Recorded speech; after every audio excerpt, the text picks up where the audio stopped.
Okay, so precise customer base. So the reason that that makes sense, it results in a much more precise customer base for them to work from. The customer base, I think in this is in the context of sales and marketing. You're imagining that there's a large group of people out there that you can sell your product to. That's your customer base. Um, and I think in the context of what they're discussing here, to say that it's a precise customer base is to say that we understand that something about that Customer. customer base better. Um, and we see that how that idea is then developed in the later sentences. So why we are living longer is not the issue for anyone um, sorry, would be involved in drawing up plans to market a product. Involved in. So this is common. We have this to involve oneself in, or these people are involved in doing this activity or in this role or something like that. Uh, so so that second sentence is just saying we don't care why people are living longer. And then the next sentence is saying what they focus on is the fact that there are now more age groups to target, which means that a sales pitch can be reworked a number of times to more exactly fit each one. So this is what they mean by precise customer base. Um,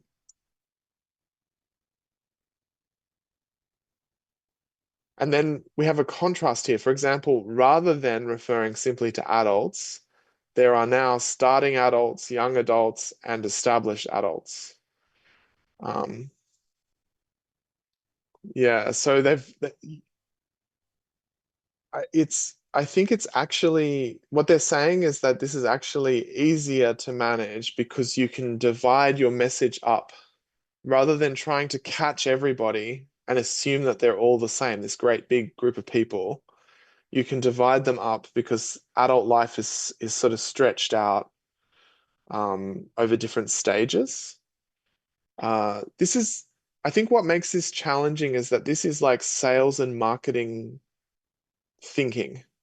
It's really in that space. And they talk about market segmentation and they talk about breaking up a customer base into different groups so that you can work on each of them successfully. I think similarly is what they want here. So we've got one sentence about adults. Instead of adults, we have these three different categories. Similarly, markets no longer talk about children, but tend to refer to a fuller range of categories. So we don't have children as a group, we have kids, tweens, preteens, teenagers. We now have a very diverse population in terms of age, and that can only be I'm going to say bonus for business, but I would never have written that sentence. Um, it feels because for me, a bonus is like an extra payment or an extra prize that you get. Um, so we know that the awarding of this degree is in the past, has conferred. Um, basically giving someone a degree. So a university confers a degree or awards a degree. Um, so it's an institution gives a title to somebody or a degree to somebody. It's just a less frequent way of talking about it. Yeah, so it tends to be something that is an honor or a gift. So you confer yeah, for example, a title um, that honors the recipient. They're put in higher social esteem um, by yeah. Uh,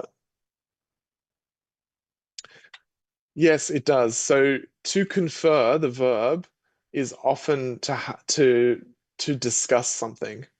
So you might say, you know, I'm going to confer with my team before I answer your question. So you go off and talk with somebody and then come back and give your answer. Um, it's quite a formal verb, yeah, but it doesn't necessarily mean a formal process of discussion. It's kind of like if you're having more or less formal representations, you might say, Judge, I request a recess so that I can confer with my client.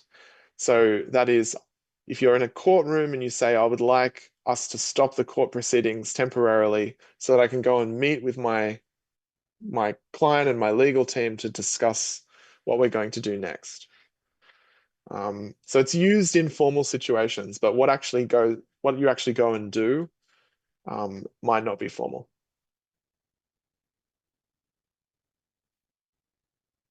Received. Yeah, it means that he's done a lot of great things, but that he didn't do what you usually do to get a doctorate.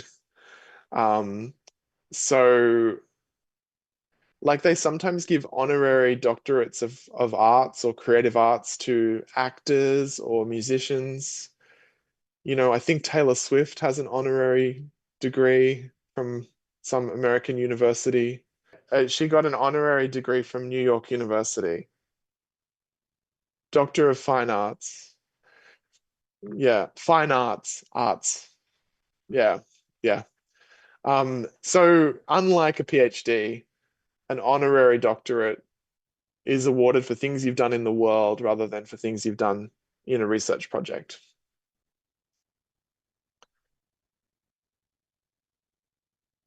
Couch, I would say. Couch.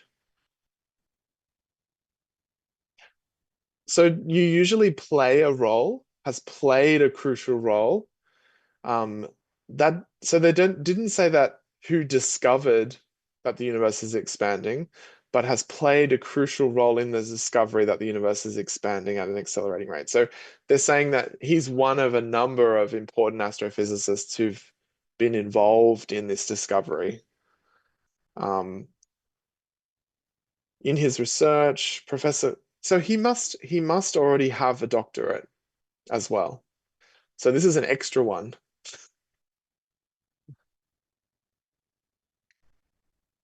It's about recognition. It's about honoring someone, agreeing that that person has done a good job at something. Not it's not really. I feel like it's more of an imposition on people rather than giving them an advantage. They might, yeah, they get to. It's marketing for the university to some extent. They're saying that we're associated with this prominent, important person. And you're right. Which are the largest structures in the universe? Which are the largest structures in the universe? Um, and then it has to be in addition to his own research activities. Okay, because this sentence is about his his other activities. So supporting young researchers is not something that results from being an effective researcher or manager. It's an additional thing that one might be recognized for. And he hasn't done that instead of either. So it's in addition to his own research activities, Professor Couch has worked to support young researchers and provide public comment on astronomy internationally. So it has to be whatever the one that adds extra is, as well as this, in addition to um, also alongside his own research activities. You could say a few different things here. Yeah, maybe he gives public talks. So maybe he'll go and speak at an event, maybe a festival or some other kind of event, and people from the public can come and listen to him talk, maybe. Or maybe he's someone who routinely engages with the media. So whenever there's a question, an astronomy question, the journalists get on the phone, they say, Professor Crouch, can you answer our question? Is this asteroid actually going to destroy the Earth? And he'll say, Yeah. Okay, so I'm gonna say Keith Haring, but it could be Haring or Haring, I'm not sure. Began as an underground artist, literally. His first Keith, yeah, with the E sound.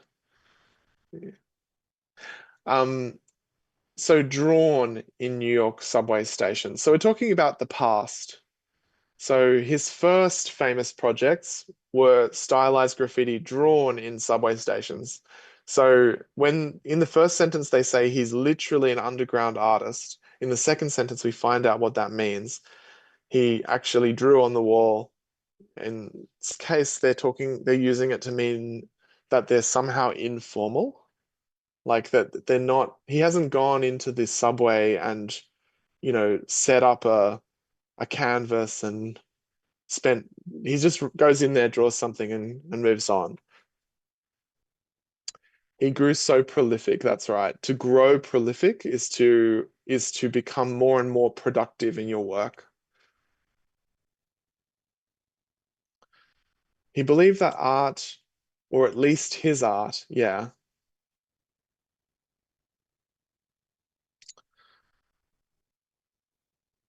Some of whom. Hmm. Okay. Yeah, so while somewhat controversial among street artists, so this is a parenthetical. Some of whom, so whom is used, yeah, we've already introduced the street artists. Um, if this were in brackets, you might be able to use them, but whom refers back to the street artists in the way that he or him refers back to, yeah, all around Tokyo. Yeah. Um, yes. So a section of a collection can be this adjective um can apply to something like a section. Yeah. The ground floor. So when we're talking about floors, um, we talk about ground floor, first floor, second floor. No. So you could be the base level in, but but you would also still usually talk about the ground level. That's more common. Base level it would be rare. Um, you might talk about the basement. Yeah. Or underground, or different buildings label them in different ways. The other weird thing is that in the United States, they don't have a ground floor. The one that you walk into is the first floor. They're on the ground level I think at least in some parts of the United States, they just call it level one. Ground, yeah, G, and then one, two, three. So level one in Australia is always the next level up from the ground.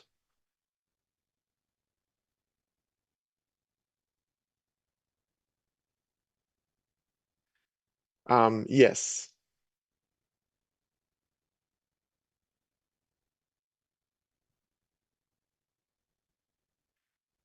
So it's the word we use. Yeah.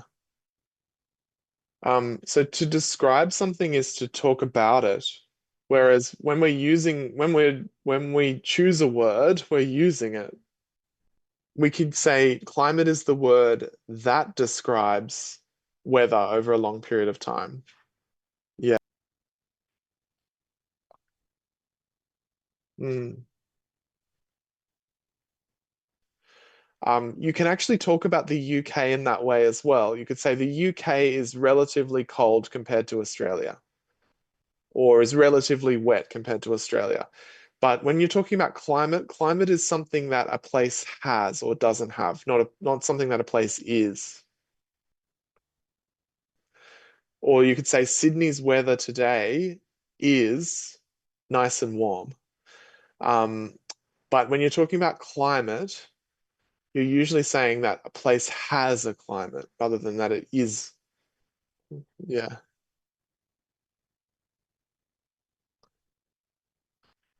I would say has a mild climate.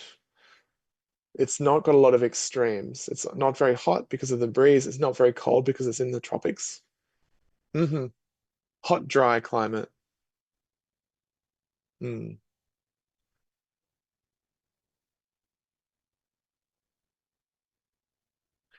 Represents. Mm.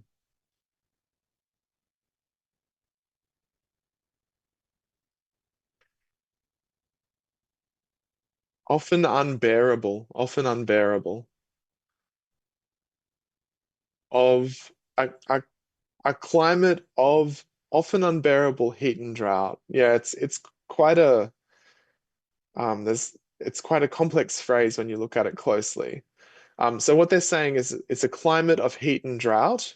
It's a climate, you could say that it's unbearable heat and drought, but that would be saying that it was always unbearable, that people could not tolerate it.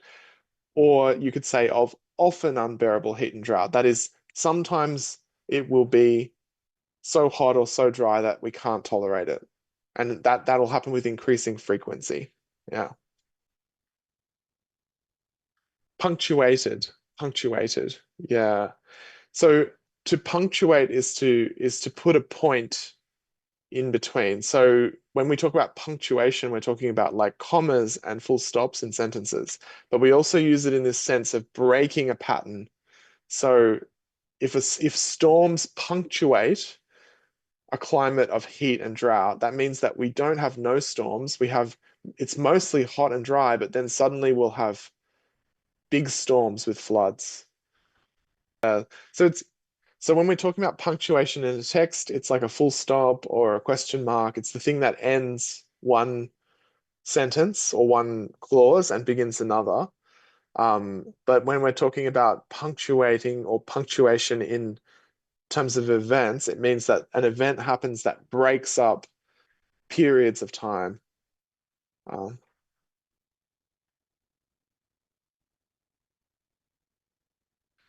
Coups, yeah. Coup d'etat. So it's from the French, basically where the military or maybe a paramilitary or some part of the government seizes power, they take power. Um, so they strike at the state, they grab hold of power. Um,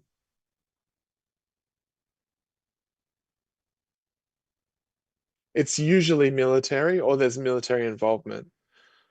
Mm. Yeah, so it's really when any powerful group seizes control of the state rather than accepting a democratic election. Yeah. So some people are saying that what Elon Musk is doing in the United States is an administrative coup. So they're taking control of the state without being elected to do that. Mm.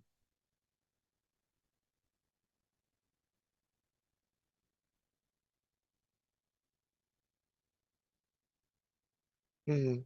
So because climate is a general pattern, so it's more of a period of time and then punctuated by events. So we're imagining that the events break into the pattern and contrast with it.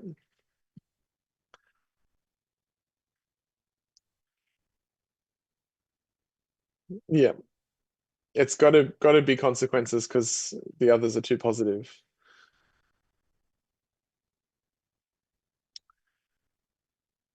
Mm, Diminished, I think. Mm,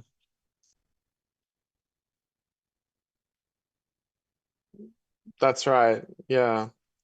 So that to eke out is it's very rarely used.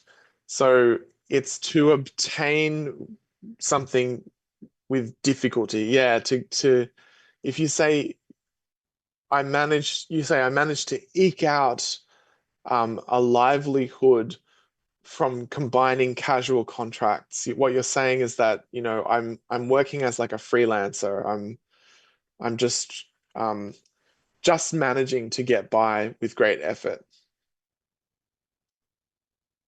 If climate change continues the way that it is and things get really bad, human beings will only be able to live in the far north and the far south, and they won't have a very nice life because they'll be different human existences, like ways of being in the world, might have different qualities. When they talk about diminished, they might mean that yes, you're alive, but maybe you only live for 30 years and maybe most of your life is spent harvesting algae or something like that.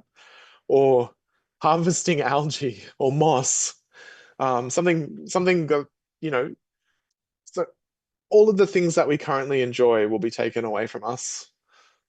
A diminished existence. Our lives might be short, they might be unpleasant. In the 22nd century, you won't be able to, though, because there'll be no market for it. People will barely be able to survive. You'll just have to do it to eat.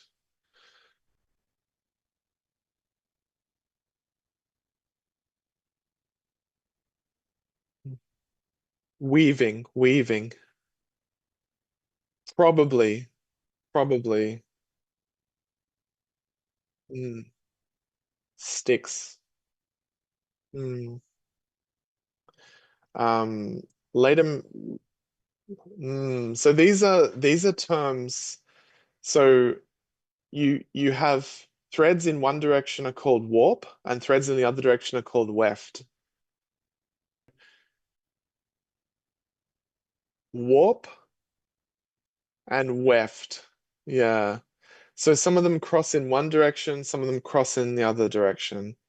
Um, yeah, so they're mainly crossing, but you can see how it's one thread and this is how they weave together threads so that they have integrity. They stick together as a fabric and don't pull apart. The weft is just it runs horizontally, and the warp runs vertically. And so you see you have sources for each, and they're brought together.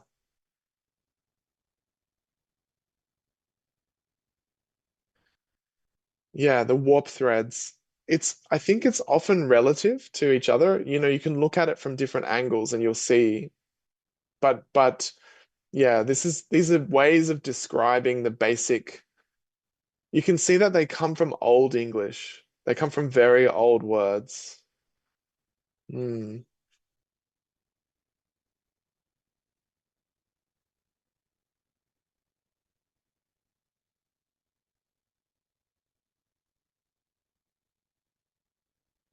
Hmm. I feel like yarn, yeah, it's an intermediate step. Oh, it looks like thread is a type of yarn. So yarn could be, again, these are very old terms. So it's been made up of multiple strands. Thread is yarn that's been made specifically to use for certain things. Yeah, so they're both they're kind of interchangeable, but when you understand this better than I do, they have precise meanings. Mhm.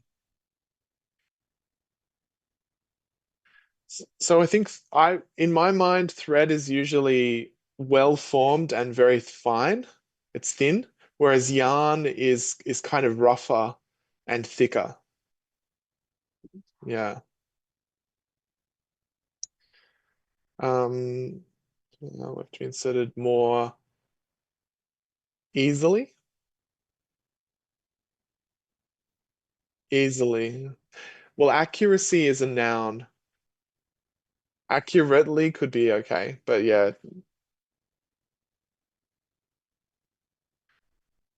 Principles. Yeah, basic principles have stayed the same until the present day. Um,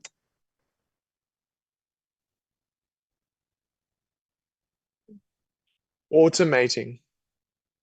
Mm. So each of these steps used to be done by a person with their hands, and they found out how to automate it. This is also how they invented coding and computer mule, programming. mule, Um, a mule, a mule is most often it's that type of animal, yeah. But in some contexts, it might be someone or something that carries other things.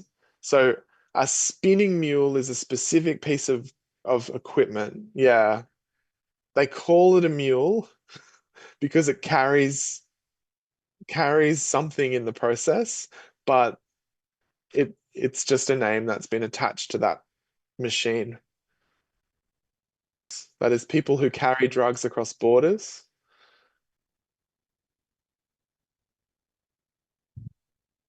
Yeah, well, you might swallow a condom full of cocaine and then get on a plane, and then when you get where you're going, you throw it up or you shit it out, and you sell it. Um, mm. It has to be bacterial. It's the only one that fits the context. Respiratory. Mm. So your respiratory tract is basically all of the organs that you breathe through. So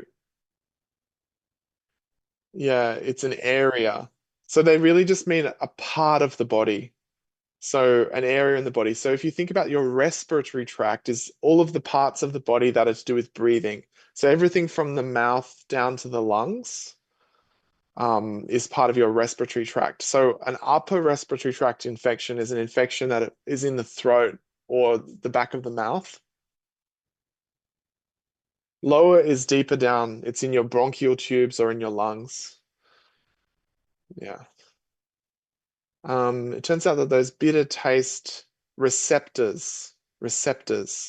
So these are the organs that allow us to taste things. Aren't just in our mouths, they're also in our noses. Yeah, a receptor. Yeah. It's kind of exists to receive things. Um, so some people basically they're saying some people don't get these infections as easily. And we can find out who they are according to their taste buds, so their taste organs. People who can detect bitter flavors may also be better at fighting off these infections. So they're saying that there's some counterintuitive correlation where if you are good at differentiating between bitter tastes, bitter flavors, you're also likely to have a stronger resistance to certain kinds of disease. Um, bacterial sinus infections. Bacterial sinus infections. When something runs rampant, it means that it's kind of out of control. It's you imagine an animal or maybe a group of animals running rampant. They're running around destroying things. Um, so in this case, when they say infections are running rampant or they run rampant, it means that they're all over the place. Lots of people are catching them. They're having lots of negative effects. To imagine a negative agent. So you've got to imagine, you could say, we could, to go back to the topic from before, Elon Musk is running rampant through the US government. He and his team of 20-year-old engineers are running rampant. Um, it's like rampaging. It's a similar word to rampage, to run rampant. It implies something that's out of control or that can't be stopped or restrained.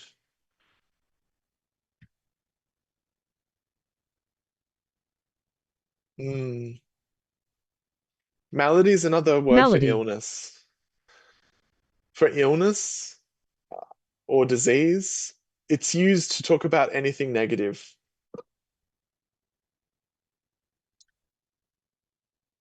To ward off means to keep it away, to yeah, to defend against. Mm. Um, it's often used in like a supernatural sense. So I pray every day to ward off evil spirits. Um, yeah, so I make sure that I always have a warm blanket at home on my couch to ward off um cold drafts. Hmm.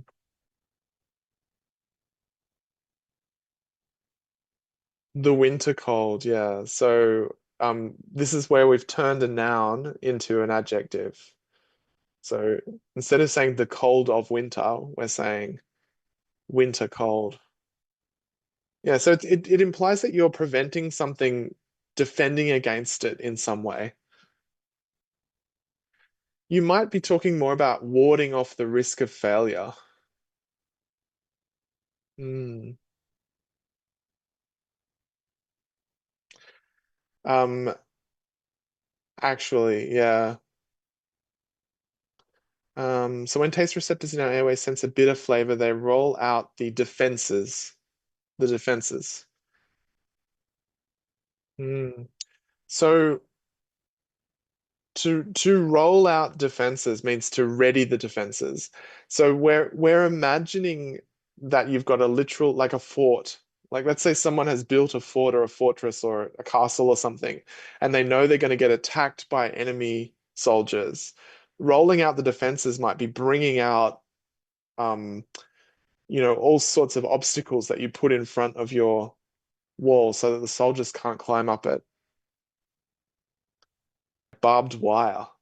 You're kind of imagining rolling out defenses is getting them ready.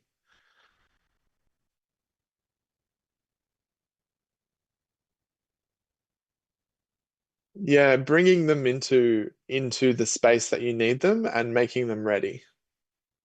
Um, don't worry, that's wrong. They do talk about rolling out new equipment. That is bringing new equipment um, into the spaces it'll be used. Rolling anything out is about bringing it, yeah, getting it available, getting it ready. We talk about the rollout of new policies as well.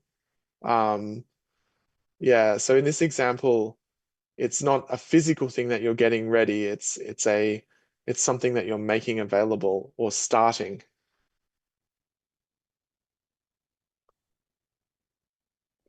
Mm. It implies a process with multiple steps.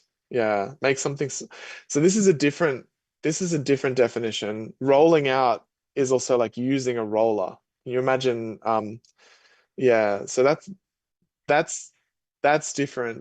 That we wouldn't roll out defenses, but we would roll out pastry or cookie dough. Mm, yeah.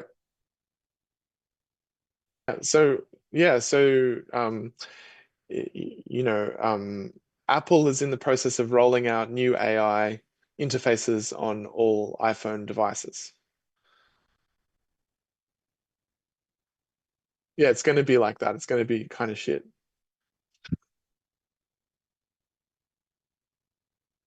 Yeah, because it's eating its own products now.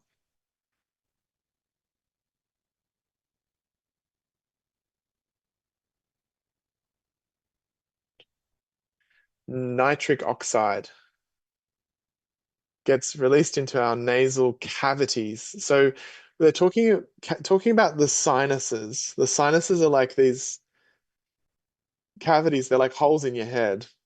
Yeah. So they often talk about cavity as a kind of like a cave. This is kind of a joke that they're saying this because you're right. That's usually what it means. You're, you're ready to say it, but you can't quite say it. Um, but in this case, they're talking about literally what's on your tongue is taste buds, taste receptors. So that's how we taste things. So it's a play on words. I'm gonna say cilia lining, our sinuses. I think yeah, they're like hairs.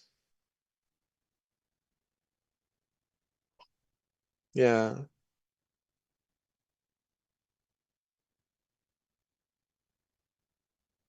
So we have these sorts of things like at the back of our throats and in our sinuses, and I think they kind of catch things that we've breathed in and then flush them out.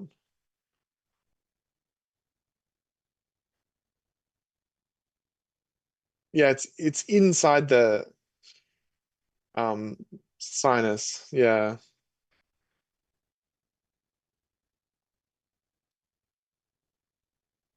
Like before, remember we had that example and we could say think about when you're talking to someone, think about this or this. Consider defending a client you believe is guilty or representing opposing sides in a heated legal battle. So we're imagining a battle has opposing sides. There are two sides to any battle. Um, and a legal battle is like a legal disagreement that goes into the courts. Mhm. Welcome to the daily reality of ethical conflicts. Hmm. So an ethical conflict is some, um, I guess some agreement, sorry, some disagreement that you might have within yourself on how to handle a situation ethically. Or it could be a disagreement between people on how to handle a situation ethically. So yeah, so that might cause an ethical conflict for some people because you might say, I've done lots of crimes, but I'll never steal from children. But then you see a child walking along carrying a big bag of money. So you have this ethical conflict where you're trying to figure out whether something is consistent with your principles or not.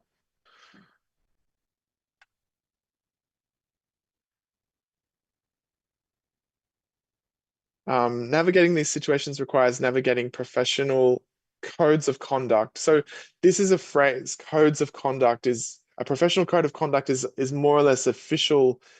Like if there's a lawyers association or governing body, they will actually put forward to be a lawyer in this country, you have to follow this code of conduct. You can't do things outside of this code. Mhm.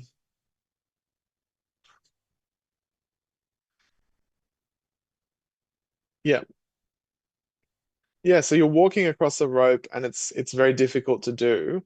So we're using this as a metaphor for the kind of challenge of being a lawyer and preserving your ethical principles while upholding the law. So confidentiality is about whether you tell other people what your client has told you. So like when you come um, to a meeting with me, there's an assumption that whatever you say to me is going to be confidential to an extent, right? I'm not going to go to your supervisor and say, well, Sayed said to me this about his project, and I think, you know, he should be in trouble now. Um, so the confidentiality means that we're supposed to keep to ourselves the things that the people we work with say to us. Now, in my case, if you say I'm going to go and murder someone, I actually have to tell the police. But if I'm a lawyer, it's a bit more complicated because you might have to disclose crimes to your lawyer in order to be represented. When does the lawyer have to go and tell the police about something? Um, it depends.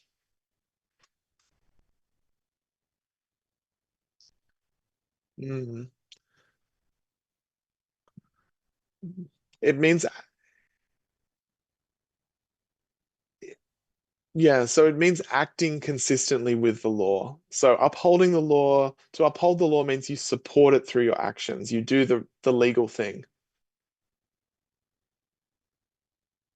walk away from ethically compromised cases. So to walk away from something is figuratively is to leave or reject it. So, you know, if we imagine our thief who's seen the child carrying the big bag of money and they've just decided, I'm going to walk away. I'm not going to steal from this child. This is too bad. Um,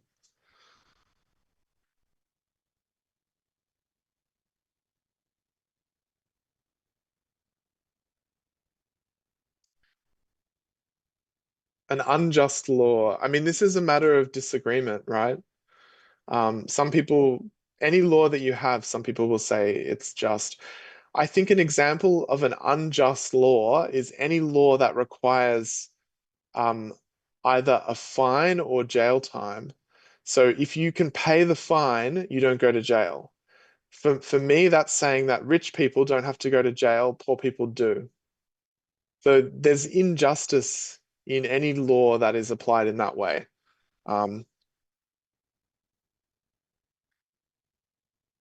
so ethically compromised cases basically means if you're a lawyer and you've taken on a situation, you've taken on a case, you're representing someone, but it means that you have to reject ethical principles, whether they're your own or whether they're those that lawyers are supposed to adopt. Um, a compromised case means a case that is um, somehow problematic or has been undermined or something is wrong with this case. And what they're saying is something is wrong ethically with this case. Um, like, let's say that you're a lawyer and you're representing a client and you also own stock in that client's company. Um, so you're no longer, there's a kind of conflict of interest there because depending on what they've done, you might be willing to lie to protect your investment, or you might be willing to lie to get rid of them because you think the company's stock will go up when they go to jail because they'll have a better CEO then. So to reach an agreement. So to find a compromise is seen as a good thing. But if something is compromised, that often means a bad thing. Mm,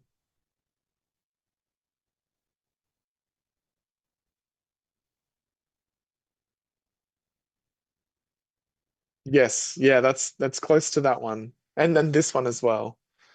To compromise your ethics is to harm them, is to risk harming them. So to compromise is to reach an agreement where both people lose something so that they can find the agreement. So yeah, so you might say if they're reaching an agreement between Russia and the Ukraine, a compromise, Russia would give back some of the territory it has held, and the Ukraine wouldn't be able to claim all of the territory that it wants back. So to give something on both sides would be to reach a compromise.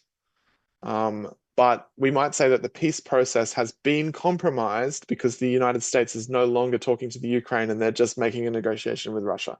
So in one sense, it would be an agreement. Both people lose something so they can gain something better. But in another sense, it means that it's been undermined. They can make a compromise or come to some kind of compromise. Yeah. Or they can compromise. You could say they compromised when they agreed. Yeah.